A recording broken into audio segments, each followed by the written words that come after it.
Welcome to Kenton Teaches. Enjoy the video. In this video, I will show how to make a testimonial slider in Webflow. We'll begin by setting up the basic structure. First, add a section and a container to your page. Inside the container, drag in a div block.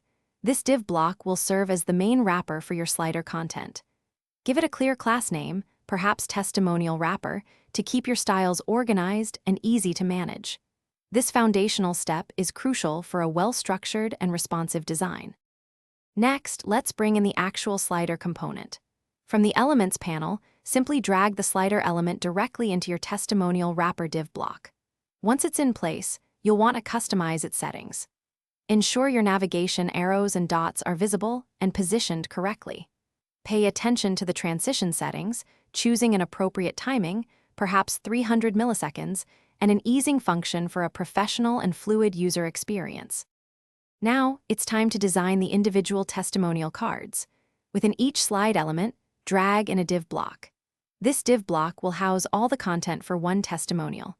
You'll typically want to include an image for the person, a text block for their quote, and another text block for their name and title. Focus on consistent styling for these elements, ensuring a uniform appearance across all your testimonial slides for a polished and professional presentation. Finally, let's populate your slider with real content. Duplicate your design testimonial slide as many times as needed to accommodate all your testimonials. Then, simply replace the placeholder text and images with your actual client quotes and photos. Before publishing, thoroughly test your slider on different screen sizes, from mobile to desktop, to ensure it's fully responsive and functions perfectly for every visitor. This final check guarantees a flawless user experience.